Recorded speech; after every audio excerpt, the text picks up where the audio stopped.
নমস্কাৰ দুপৰ শিৰোনামলৈ স্বাগতম জনাইছো ষ্টুডিঅ'ত মৰস্মিতা গোস্বামী এটা বিতং খবৰ 2021 বিধানসভা নিৰ্বাচনলৈ মাজত মাত্ৰ কেইটামান মাহ বাকি থকা অৱস্থাত ৰাজনৈতিক দলত যোগদান কৰাৰ ঢৌ উঠিছে আজি বিজেপি যোগদান কৰিছে গায়ক সীমান্ত শেখৰ বাহিবাদক দীপক শৰ্মা কোৰিওগ্ৰাফাৰ পংকজ ইংটিকে ধৰি 20 গৰাকীৰো অধিক কলাকুশলীয়ে হেঙেৰাবাৰীৰ ৰাজ্যিক বিজেপিৰ মুখ্য কাৰ্যালয়ত এক বিশেষ অনুষ্ঠানত বিজেপি যোগদান কৰিছে কলাকুশলীসকলে উল্লেখযোগ্য যে ইয়াতে অধিকাংশ কলাকুশলী নাগৰিকত্ব সংশোধনী আইন বিৰোধী আন্দোলনত জড়িত আছিল কিছুদিন পূৰ্বে বিজেপি যোগ দিছিল অভিনেতা যতীন বৰা অভিনেত্ৰী আশা বৰদলৈয়ে আজি যিসকলে বিজেপি যোগ দিব তেওঁলোকৰ একাংশ সীমান্ত শেখৰ দীপক শৰ্মা পংকজ ইংটি ৰেবা ফুকন পল ফুকন বিমলি গগৈ জয়শ্ৰী গোস্বামী প্ৰাঞ্জনা দত্ত প্ৰতিমা দেৱী বিৰীনা পাঠক হিয়া মেধি বিকাশ ভৰদ্বাজ কবিন দাস ধ্ৰুৱ কাশ্যপ সিদ্ধান্ত কলিতা আদি আৰু 20 গৰাকীৰ অধিক কলাকুশলীয়ে আজি যোগদান কৰিব ভাৰতীয় জনতা পাৰ্টিত আৰু দেখিবলৈ পোৱা গৈছে যে নিৰ্বাচনলৈ মাজত মাত্ৰ কেইটামান মাহ বাকী আছে আৰু বৰ্তমান সেই কেইটামান মাহ বাকী থকা অৱস্থাতে ৰাজনৈতিক দললৈ ঢাপলি মেলিছে এতিয়া বোলছবি জগতৰ বহু কেইগৰাকী অভিনেতা অভিনেত্ৰীৰ লগতে গায়কসকলেও এতিয়া আগমন ঘটিছে কোৰিওগ্ৰাফাৰৰ আগমন ঘটিছে বৰ্তমান দেখিবলৈ পোৱা গৈছে আৰু হেঙেৰাবাৰী মুখ্য কাৰ্যালয়ত আজি আছে যোগদান প্ৰক্ৰিয়া য'ত ইতিমধ্যে বিজেপি যোগদান কৰিবলৈ আগবাঢ়ি আহিছে সীমান্ত শেখৰকে আদি কৰি বাহিবাদক দীপক শৰ্মা কোৰিওগ্ৰাফাৰ পংকজ ইংটিৰো আদি কৰি 20 গৰাকীৰ অধিক কলাকুশলী বলেন আছে আমাৰ সৈতে পোনপটীয়া সম্প্ৰচাৰত বলেন আপোনাৰ কাষলৈ আহিছো কেই বজাৰ পৰা আৰম্ভ হ'ব এই যোগদান প্ৰক্ৰিয়া বা কেনে ধৰণৰ বৰ্তমান প্ৰস্তুতি চলি আছে তাত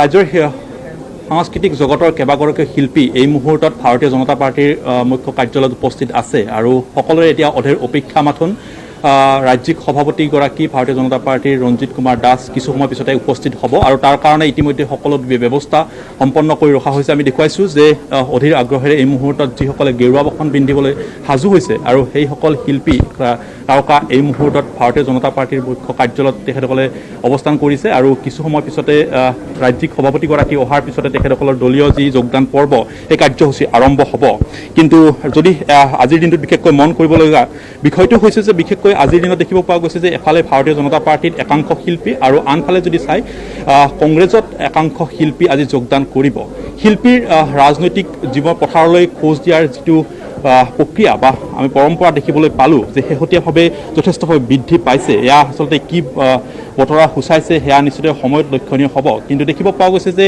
শিল্পীসকল ক্ৰমাৎ ৰাজনৈতিক দললৈ আকৃষ্ট হৈছে আকৰ্ষিত হৈছে আৰু যাৰ ফলস্বৰূপে এইদৰে দেখিব পোৱা গৈছে আজি প্ৰায় 20ৰো অধিক শিল্পী এইদৰে ভাৰতীয় জনতা পাৰ্টিৰ কাৰ্যালয়ত এফালে সমবেত হৈছে আৰু আনফালে দেখিব পোৱা গৈছে যে কংগ্ৰেছৰ যি আনুষ্ঠানিক কাৰ্যালয়ৰ আজি যি যোগদান পৰ্ব সেই কাৰ্যসূচীত অংশগ্ৰহণ কৰিব প্ৰথমে আমি কেইবাগৰাকী শিল্পী যিহেতুকে ইয়াত উপস্থিত আছে তেখেতসকলৰ মনৰ বতৰা ল'ম আৰু তেখেতসকলৰ ৰাজনৈতিক জীৱনৰ বিষয়ে আমি কথা ক'বলৈ চেষ্টা কৰিম বাইদেউ অকণমান যদি আমি সম্ভৱে কথা ক'বলৈ চেষ্টা কৰিম এটা ভাল দিন আৰু জীৱনৰ হয়তো এটা মুহূৰ্ত যিটো মুহূৰ্ত ৰাজনৈতিক পথাৰখনত খোজ দিব প্ৰথম কথাটো হৈছে বহুতৰে বহুত আশা থাকে ৰাজনৈতিক পথাৰখন আৰু কেনেকৈ আগবাঢ়িব কি কৰিব অকণমান যদি জানিব বিচাৰিম মনত প্ৰথম প্ৰতিক্ৰিয়া কি আহিছে প্ৰথম প্ৰতিক্ৰিয়া মানে মই লাষ্ট আজি 10 বছৰৰ পৰা NGOৰ লগত ৰিলেটেড কৰোণা হওক বানপানী হওক বা তেনেকুৱা মানুহৰ কাৰণে যিখিনি মানুহ নিধি মানুহ যিখিনি মানুহক আমাৰ নিচিনা মানুহৰ প্ৰয়োজন আছে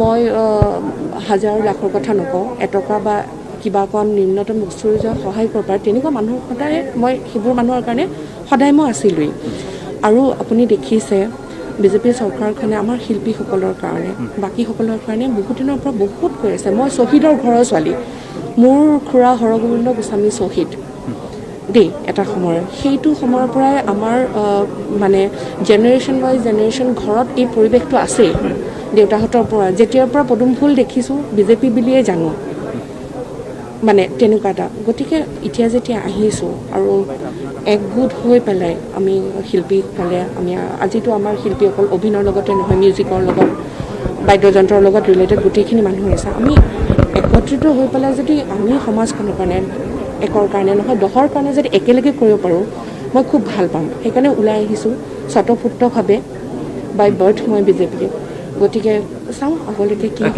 এটা কথা মন আহে যে নিৰ্বাচন আহিলে এই ধৰণৰ দলত যোগদান দিয়া পৰ্বটো আৰম্ভ হয় আৰু নিৰ্বাচন পিছদিলেই সকলোৰে দলৰ প্ৰতি মোহভংগ হয়। এই ধৰণৰ কথা এটা স্বাভাৱিক প্ৰক্ৰিয়া, কাৰণ সকলোৱে বিচাৰে। আৰু জনসাধাৰণৰ মনত আজিৰ তাৰিখত এটাই প্ৰশ্ন আছে যে শিল্পীসকল হঠাৎ এই ধৰণৰ এটা পদক্ষেপ লোৱাটোৱে দৃষ্টিগোচৰ হৈছে। বিশেষকৈ জনসাধাৰণে এই ক্ষেত্ৰত শিল্পীসকল হঠাৎকৈ ৰাজনৈতিক দললৈ গ'ল, এটা কোনো ধৰণৰ প্ৰশ্ন। আচ্ছা, এইটো আচলতে মোৰ সৌভাগ্য যে মই শিল্পী। মই যদি আজি শিল্পীৰ ক্ষেত্ৰখনত যদি নাথাকিলেও হয়, তথাপিও মই বিজেপিত জইন কৰিলোঁ হয়। আৰু কৰোণাৰ কাৰণে দেখিছে আমি 6 মাহ বহুত পিছুৱাই গ'লোঁ। মই আগতেই জইন কৰাৰ কথা আছিলে, কিন্তু যিহেতু আমাৰ এই বস্তুবোৰ চব বন্ধ হৈ আছিলে, গতিকে আজি মোৰ সৌভাগ্য যে আজি মই সকলোৰে লগতে জইন কৰিবলৈ পাইছোঁ। কিন্তু এইটো নহয় যে শিল্পীসকলে জইন কৰাৰ কাৰণেহে মই আহিছোঁ। আচলতে আজিৰ দিনটোত মোৰ মিলি গ'ল আচলতে।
কণ্ঠদান কৰিছে জনপ্ৰিয় কণ্ঠশিল্পী অনুপম শইকীয়া। অনুপম দা আমাৰ এই সাংস্কৃতিক শক্তিটোৰ লগত আছে, কিন্তু তেখেতৰ কোভিড হোৱাৰ কাৰণে তেখেতৰ ঘৈণী কোভিড হোৱাৰ কাৰণে তেখেতৰ পত্নীৰ কোভিড পজিটিভ হোৱাৰ কাৰণে আজি উপস্থিত থাকিব নোৱাৰিলে। ঋষি বৰুৱা আছে, গীতটোত কণ্ঠদান কৰিছে। বাবু বৰুৱা আছে, আজি নেকিব আছে, ৰেকিবুল আছে, মই নিজে কণ্ঠদান কৰিছোঁ। আমাৰ বহু শিল্পী আছে গীতটোত কণ্ঠদান কৰিছে। আৰু এই চেগতে মই গানটো আনুষ্ঠানিকভাৱে উন্মোচন হোৱা বুলি মই আমাৰ সকলোৰে সন্মানীয় শ্ৰদ্ধাৰ প্ৰদেশ কংগ্ৰেছৰ সভাপতি সন্মানীয় ৰিপুণ বৰা ডাঙৰীয়াক মই ঘোষণা কৰিবলৈ অনুৰোধ জনাইছোঁ। এই বিপ্লৱী গান কা আমি নামানো আজিৰ পৰা আনুষ্ঠানিকভাৱে শুভ উদ্বোধন হওক বুলি মই ঘোষণা কৰিছোঁ। ধন্যবাদ সভাপতি মহোদয়। আৰু আমাৰ শিল্পীসকল বৰ সুন্দৰ গান এটা আমাক উপহাৰ দিছে। এতিয়া আমি মূল কাৰ্যসূচীত আগবাঢ়িছোঁ, যোগদান কাৰ্যসূচী। আপোনালোকক জনাবলৈ পাই সুখী হৈছোঁ যে গুৱাহাটীৰ পৰা চাবুৱালৈ, নলবাৰীৰ পৰা শিৱসাগৰলৈ, বৰপেটাৰ পৰা উত্তৰ লখিমপুৰলৈ আৰু ওদালগুৰিৰ পৰা যোৰহাটলৈ সমগ্ৰ অসমৰ প্ৰায় 2 জনপ্ৰিয় আৰু প্ৰতিষ্ঠিত শিল্পী আজি যোগদান কৰিব। আপোনালোকে ইতিমধ্যে গম পাইছে আমাৰ কেইবাগৰাকী বিখ্যাত শিল্পী আছে। মই এতিয়া শিল্পীসকলৰ নাম এজন এজনকৈ ঘোষণা কৰিম। তেখেতসকলক আমাৰ কংগ্ৰেছ দলৰ নেতাসকলে আগবঢ়াই আনিব আৰু আমাৰ মঞ্চত উপবিষ্ট আমাৰ জ্যেষ্ঠ নেতাসকলে তেওঁলোকক আমাৰ দলৰ প্ৰতি সম্বলিত মাফলাৰ আৰু দুটাকৈ দৃশ্য আমি দেখুৱাই আছোঁ য'ত হেঙেৰাবাৰীৰ বিজেপিৰ মুখ্য কাৰ্যালয়ৰ পৰা আমি দেখুৱাই আছোঁ বিজেপি 100+ অৰ্থাৎ এবাৰ 100খন আসনৰ টাৰ্গেট ভাৰতীয় জনতা পাৰ্টীয়ে লৈছে, য'ত বৰ্তমান কলা কুশলীসকলো আকৃষ্ট হৈছে ভাৰতীয় জনতা পাৰ্টীলৈ। গায়কৰ পৰা অভিনেতা অভিনেত্ৰীলৈ সকলোৰে ঢাপলি মেলিছে বিজেপিলৈ। আনহাতে আমি দেখুৱাই আছোঁ মানৱেন্দ্ৰ শৰ্মা ভৱনৰ পৰা, য'ত কা নামানো এটা গীত আজি মুকলি কৰা হৈছে অনুপম শইকীয়াৰ কণ্ঠত, লগতে কণ্ঠদান কৰা বাবু বৰুৱা, লগতে অজয় ফুকনো আজি তাত উপস্থিত থকা পৰিলক্ষিত হৈছে। সকলোৱে আজি যোগদান কৰিব। লগতে উজনিৰ পৰা নামনিলৈ বহু সংখ্যক গায়কে বা সাংস্কৃতিক ক্ষেত্ৰখনত জড়িত বহু সংখ্যক লোকে কংগ্ৰেছত যোগদান কৰাৰ কথা ইতিমধ্যে ঘোষণা কৰা হৈছে। আমি দেখুৱাইছোঁ বৰ্তমান এয়া যোগদান প্ৰক্ৰিয়া আৰম্ভ হৈছে কংগ্ৰেছত বাবু বৰুৱাৰ। জনপ্ৰিয় কণ্ঠশিল্পী বাবু বৰুৱা কংগ্ৰেছত যোগদান কৰিছে আজি। দৃশ্য আমি দেখুৱাইছোঁ এয়া মানৱেন্দ্ৰ শৰ্মা ভৱনৰ পৰা। টেক্সি গাড়ী লৈ যাম শ্বিলঙলৈ, আয়ো দেহি তই যাবি মোৰ লগত, এই গীতটোকে ধৰি অসংখ্য জনপ্ৰিয় গীতত কণ্ঠদান কৰা নেকিবুল হুছেইন, আমি সকলোৱে নেকিব বুলি জানো, মৰমৰ নেকিবুল হুছেইন, তেওঁ হাতীগাঁও গুৱাহাটী। তেখেতক ডাক্তৰ ভূমিধৰ বৰ্মন দেৱে, আমাৰ প্ৰাক্তন মুখ্যমন্ত্ৰী ডাক্তৰ ভূমিধৰ বৰ্মন দেৱে দললৈ আদৰণি জনাব।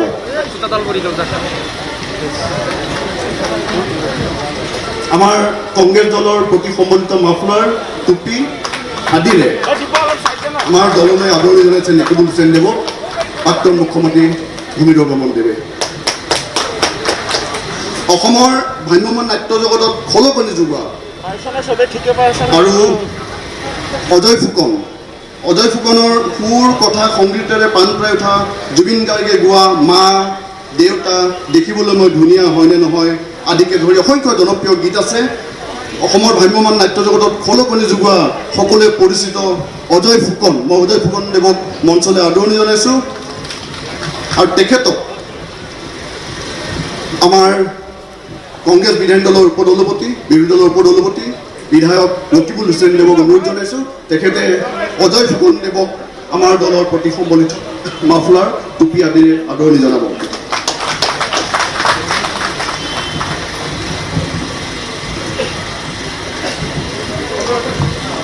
অনুপম শইকীয়াৰ জনপ্ৰিয় ভিডিঅ'সমূহ যেনে গামোচা, মৰমজান, মাইনা, প্ৰতিদিন ফাগুন আদিৰ সামগ্ৰিক মেনেজমেণ্টৰ দায়িত্বত থকা উপৰিও জনপ্ৰিয় কণ্ঠশিল্পী বৰ্ণালী কলিতা, চয়নিকা ভূঞা, নেকিবুল হুছেইন আদিৰ সামগ্ৰিক মেনেজমেণ্টৰ দায়িত্বত থকা ডিম্বেশ্বৰ শৰ্মা, তেখেত আমাৰ আজিৰ অনুষ্ঠানৰো অন্যতম গুৰিধৰ্তা। মই ডিম্বেশ্বৰ শৰ্মাদেৱক মঞ্চলৈ আদৰণি জনাইছোঁ আৰু তেখেতক আদৰণি জনাব আমাৰ প্ৰাক্তন মন্ত্ৰী জ্যেষ্ঠ নেতা শৰৎ বৰকটকীদেৱে। আমাৰ কংগ্ৰেছ দলৰ প্ৰতি সম্বলিত মাফলাৰ, টুপি আদিৰে শৰৎ বৰকটকীদেৱে ডিম্বেশ্বৰ শৰ্মাদেৱক আদৰণি জনাব।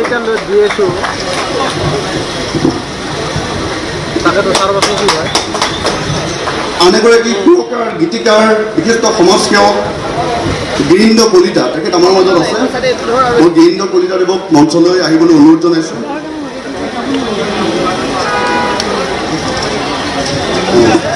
তেখেতক আদৰণি জনাব আমাৰ মহিলা কংগ্ৰেছৰ সভানেত্ৰী নন্দিতা দাস বাইদেউ।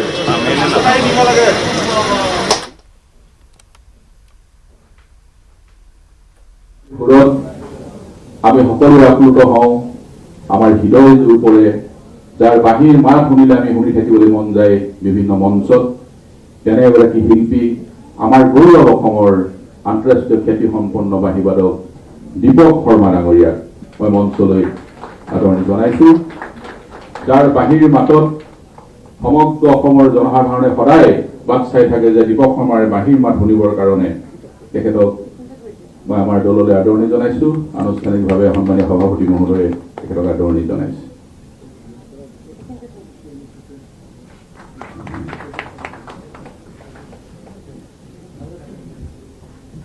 ইয়াৰ পিছতে মই মঞ্চলৈ আমন্ত্ৰণ জনাইছোঁ আমাৰ অতি আদৰৰ অতি শ্ৰদ্ধাৰ অসমৰ বোলছবি, অসমৰ টেলিফিল্ম বা বিভিন্ন ক্ষেত্ৰত নিজৰ অভিনয়েৰে এখন সুকীয়া আসন দখল কৰিবলৈ সক্ষম হোৱা আমাৰ সকলোৰে আদৰৰ ৰেবা ফুকন বাইদেউ।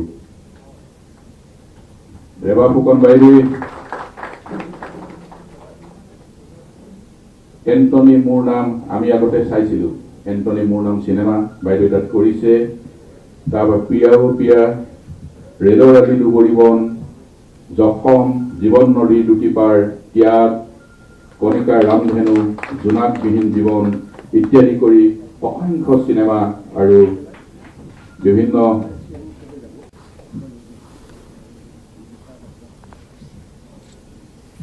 ৰেবা বাইদেউ এখন সুকীয়া এখন দখল কৰিবলৈ সক্ষম হৈছিল। আজি আমাৰ দলৰ প্ৰতি আকৃষ্ট হৈ ৰাইজৰ সেৱা কৰিবৰ কাৰণে ওলাই আহিছে বাইদেউক মই আদৰণি জনাইছোঁ।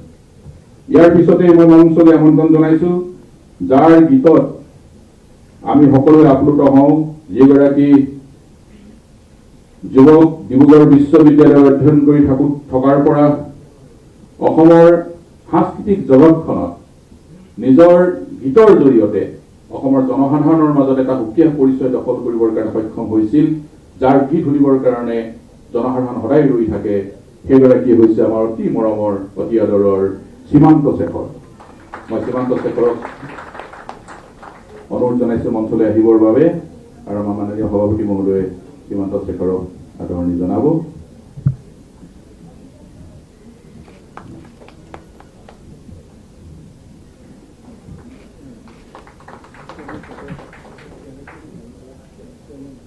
ইয়াৰ পিছতেই আমি আৰু এগৰাকী বৰিষ্ঠ অভিনেত্ৰী, যিগৰাকীয়ে ভ্ৰাম্যমান আৰু চিনেমা এই দুইখন ক্ষেত্ৰতে নিজৰ অভিনয়ৰ জৰিয়তে এখন সুকীয়া আসন দখল কৰিবৰ কাৰণে সক্ষম হৈছে, নিষ্ঠাৰে সেৱা আগবঢ়াই আছে। সেই অভিনেত্ৰীগৰাকী হৈছে প্ৰাঞ্জনা দত্ত। মই প্ৰাঞ্জনা দত্তক মঞ্চলৈ আমন্ত্ৰণ জনাইছোঁ। তেখেতৰ অভিনয় আমাৰ সকলোকে আপ্লুত কৰে। বলিষ্ঠ অভিনয়ৰ যোগেদি অসমবাসী ৰাইজৰ মনত এটা সুকীয়া আসন দখল কৰিবৰ কাৰণে সক্ষম হোৱা, বিভিন্ন চিনেমা থিয়েটাৰত তেখেতে অংশগ্ৰহণ কৰি আছে। মেঘালী থিয়েটাৰ, বৰদৈচিলা, কহিনুৰ, হেঙুল, আশীৰ্বাদ, ইতিহাস, ৰাজমুকুট আদি আগশাৰীৰ ভ্ৰাম্যমান দলত বলিষ্ঠ অভিনয় কৰিছে। তাৰ উপৰি চলচ্চিত্ৰত অভিনয় কৰিছে। সপোনৰ আচুকীয়া ৰং, শাহু বোৱাৰী, ৰং জীৱনৰ, হেঁপাহৰ ঘৰ, বৰ্ণালী আদি ধাৰাবাহিকতো তেওঁ অভিনয় কৰিছে। মিঠা মিঠা লগনত, কণিকাৰ ৰামধেনু, ককা দেউতাৰ ঘৰ জোৱাই, বৰলাৰ সংসাৰ, নিষিদ্ধ নদী আদি চলচ্চিত্ৰতো বলিষ্ঠ অভিনয়ৰ যোগেদি আমাক সকলোকে আপ্লুত কৰা আমি প্ৰাঞ্জনা দত্তক আজি যি সেৱাৰ মনোভাৱেৰে আজি আমাৰ দলত যোগদান কৰিছে আমি আদৰণি জনাইছোঁ। ইয়াৰ পিছতেই মই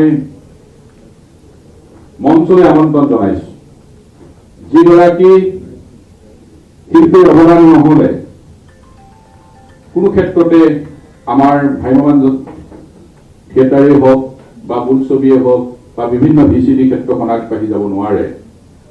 সেইগৰাকী আমাৰ সকলোৰে আদৰৰ, সকলোৰে মৰমৰ কোৰিঅগ্ৰাফাৰ। তেওঁৰ কোৰিঅগ্ৰাফ নহ'লে বিভিন্ন ক্ষেত্ৰত কোনো আগবাঢ়ি যোৱা সম্ভৱ নহয়। আমাৰ অতি মৰমৰ পংকজ ইংতি। আমি কেনেকৈ নাচিম, কেনেকৈ আমি ওলাম, সেই কোৰিঅগ্ৰাফটো কৰি দিয়াৰ দায়িত্বত থাকে পংকজ ইংতি সদায়। পংকজ ইংতি মই আদৰণি জনাবৰ কাৰণে অনুৰোধ জনাইছোঁ।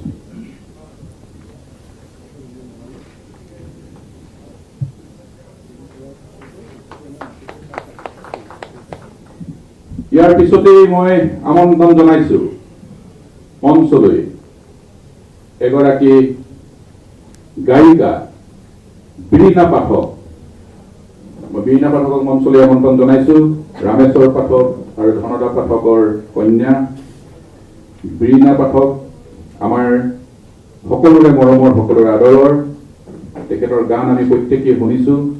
সুন্দৰ লোকগীত পৰিৱেশন কৰি আমাক আপ্লুত কৰে। বীণা পাঠকক মই আজি আদৰণি জনাইছোঁ আমাৰ দললৈ।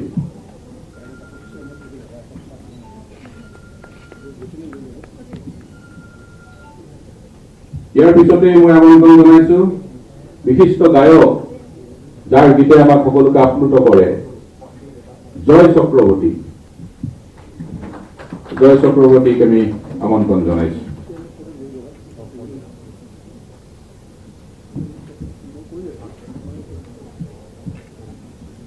জয় চক্ৰৱৰ্তী আনুষ্ঠানিকভাৱে আদৰণি জনাইছে।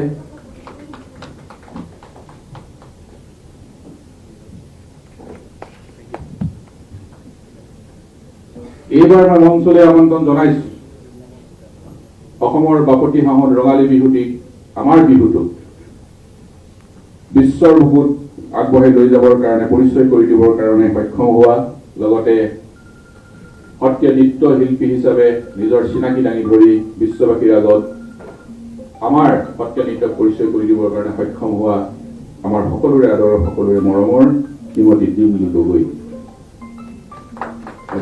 মঞ্চলৈ আমন্ত্ৰণ জনাইছো। ডিম্পলী গগৈয়ে ৰাষ্ট্ৰীয় আন্তঃৰাষ্ট্ৰীয় পৰ্যায়ত কেইবাটাও বঁটা পাবৰ কাৰণে সক্ষম হৈছে আৰু ডিম্পলী গগৈয়ে নিজৰ প্ৰতিভাৰ যোগেদি আজি বিশ্ববাসীৰ আগত চিনাকি দাঙি ধৰিবৰ কাৰণে সক্ষম হৈছে।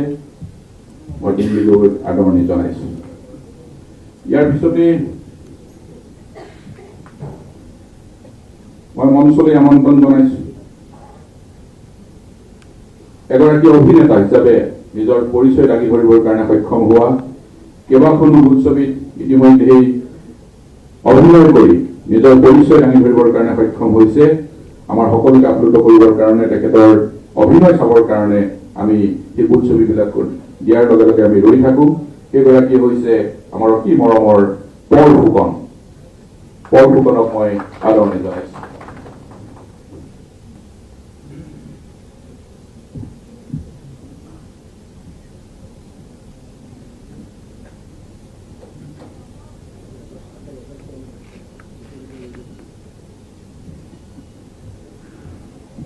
ইয়াৰ পিছতে মই মঞ্চলৈ আমন্ত্ৰণ জনাইছো যাৰ কৰ্মৰ যোগেদি আমাৰ শিল্পীসকল আগবাঢ়ি যাবলগীয়া হয়। অৰ্থাৎ তেওঁলোক যদি নহয় তেতিয়াহ'লে শিল্পীসকলে এটা গীত তেওঁলোকে গোৱাৰ ক্ষেত্ৰত অসুবিধাৰ সৃষ্টি হ'ব। সেইগৰাকী হৈছে শব্দ জয়ন্তী কবিত্ব দাস।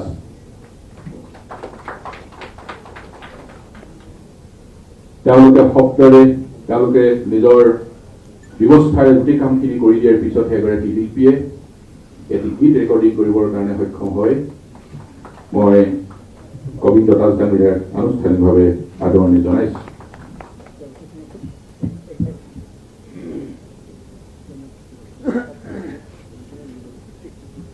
মই মঞ্চলৈ আমন্ত্ৰণ জনাইছো এইবাৰ এগৰাকী অভিনেতা আৰু এগৰাকী স্ক্ৰিপ্ট ৰাইটাৰ যিগৰাকী আজি 7 বছৰ ধৰি বেহেৰবাৰী আউটপোষ্ট যিখন আমাৰ ধাৰাবাহিক সকলোৱে আমি চাওঁ, সকলোৱে ঘৰে ঘৰে সকলোৰে মানুহৰ পাকঘৰত যদি কোনোবা সোমাই থাকে সেই চিৰিয়েলখন দিয়াৰ লগে লগে মানুহ ওলাই আহে। তাৰ স্ক্ৰিপ্ট ৰাইটাৰ বিশিষ্ট অভিনেতা আমাৰ সকলোৰে মৰমৰ পল্লৱ পৱন বৰা মই আমন্ত্ৰণ জনাইছো মঞ্চলৈ। মই আদৰণি জনাইছো আজি দলৰ হৈ কাম কৰিবৰ কাৰণে আহিছে।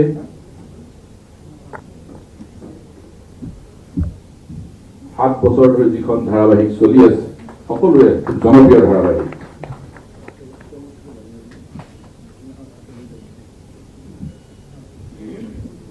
মই মঞ্চলৈ আমন্ত্ৰণ জনাইছো এইবাৰ এগৰাকী বিশিষ্ট গায়ক যাৰ গীতে আমাৰ সকলোকে আনন্দ দিয়ে আপ্লুত কৰে সুদীপ্ত ভট্টৰাজ।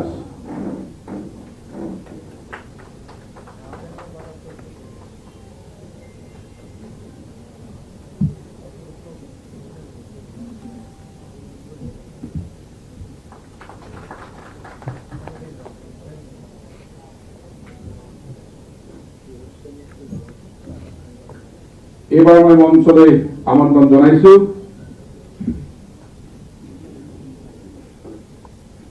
মঞ্চলৈ মই আমন্ত্ৰণ জনালো এগৰাকী বিশিষ্ট গায়ক যিগৰাকী গান আমি সকলোৱে শুনি আনন্দ পাওঁ, সকলোৱে শুনি ভাল পাওঁ। আমি সেইগৰাকী হৈছে আৰোহণ বৰদলৈ মঞ্চলৈ মই আমন্ত্ৰণ জনালোঁ। আৰোহণৰ গান আমি দেখুৱাইছোঁ হেঙেৰাবাৰীৰ পৰা পোনপটীয়া প্ৰচাৰ। এফালে দেখুৱাই আছোঁ আমি বিজেপিৰ সদস্য ভৰ্তি অভিযানৰ কিছু অংশ, য'ত প্ৰক্ৰিয়া বৰ্তমান অভিনেতা অভিনেত্ৰীৰ লগতে গায়ক গায়িকাসকলে যোগদান কৰিছে। আনফালে আমি দেখুৱাইছোঁ মানৱেন্দ্ৰ শৰ্মা ভৱনৰ পৰা পোনপটীয়াকৈ, য'ত কংগ্ৰেছতো আজি বহুসংখ্যক বোলছবি জগতৰ, অভিনয় জগতৰ লগতে সংগীত জগতৰ কলাকুশলীয়ে অংশগ্ৰহণ কৰিছে। যোগদান প্ৰক্ৰিয়া অব্যাহত আছে বৰ্তমান কংগ্ৰেছ আৰু বিজেপিৰ, য'ত আজি 20গৰাকীৰো অধিক কলাকুশলীয়ে ইতিমধ্যে অংশগ্ৰহণ কৰিছে, যোগদান কৰিছে ভাৰতীয় জনতা পাৰ্টীত। আনফালে কংগ্ৰেছতো দেখিবলৈ পোৱা গৈছে যে এয়া যোগদান প্ৰক্ৰিয়া অব্যাহত আছে। নিৰ্বাচনলৈ মাত্ৰ কেইটামান সময় বাকী আছে, কেইটামান দিন বাকী আছে, কেইটামান মাহ বাকী থকা অৱস্থাতে এনেদৰে এতিয়া কংগ্ৰেছ আৰু বিজেপিলৈ ধাৱমান হৈছে অসমীয়া বোলছবি জগতৰ লগতে সংগীত জগতৰ বহুকেইগৰাকী কলাকুশলী। আৰু ইয়াৰ লগতে সময় হৈছে বাতৰিৰ পৰা বিদায় লোৱাৰ। নমস্কাৰ।